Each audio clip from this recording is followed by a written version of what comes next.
From Tennessee, Mr. Cohen. Thank you, Mr. Chairman. The judicial branch in our country plays a critical role in checks and balances, which is the Constitution mandates. Our president doesn't understand that or respect it. And in my opinion, he accordingly is the one doing the overreach, not the judiciary. He overreaches with birthright citizenship, which is in the Constitution, and he can't, with an executive order, a press release with a nice stationery and a little sign on it, overrule the Constitution. Nor can he declare a third party, a third term for himself, which he'll probably do eventually, that he can run for office again. He can't do that.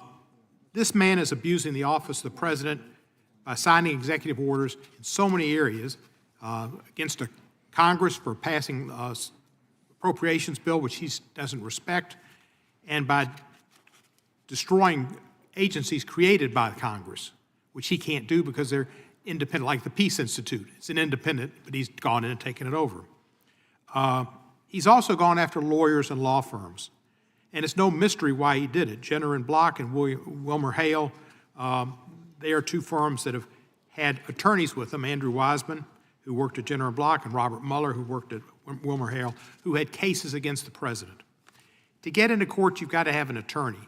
And if attorneys are fearful of having their opportunities to interact with the federal government, to enter federal buildings, to have clearances, they will be reluctant to take cases. That destroys the opportunity for the Justice Department, for the judiciary, for the third branch to work as a check and balance. You destroy it when you don't have somebody to give you entree into the courts. Professor Shaw, your testimony was brilliant. Just to ask you about a federal judge. A federal judge cannot institute a case, can they? No, sir, they cannot. So what they do is they take what lawyers put before them and then they determine what it is. A case or controversy is brought to a federal court and a federal court can resolve it. They're not a self-starting body. But if lawyers are afraid to bring an action against the administration or the president, then the courts won't ever get a chance to do anything. Absolutely, and I think it is important to understand some of the attacks on lawyers and law firms as indirectly attacks on the judiciary, as well as attacks on the ability of what causes the president may deem unpopular to secure representation or for litigation against the federal government to proceed.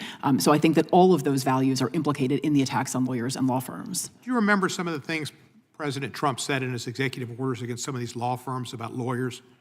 Can you tell us, like they're criminal and they're trying to destroy our country and they're trying to, what were some of the other things he said? So the law firm, the executive orders sort of singling out and targeting law firms begin with sort of a recitation of specific representations of disfavored individuals or representations that law firms have taken on.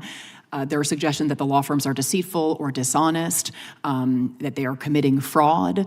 But they're quite explicit, the orders, that it is the specific representations made by and viewpoints held by the attorneys that have given rise to the executive order. So I think that's why the lawsuits have framed these orders as containing attacks on the right to counsel, on the separation of powers, on independent judges, and on the First Amendment. There are, at least 4 or 5, I would say, independent constitutional flaws with each of these executive orders. And they sounded like somebody like, first the lawyers. First we get the lawyers. It was the most anti-lawyer thing I've ever heard. I'm a member of the bar. I respect the bar, and I understand its importance to the American jurisprudence system and the government system at large. I'd like to yield 1 minute to Mr. Moskowitz.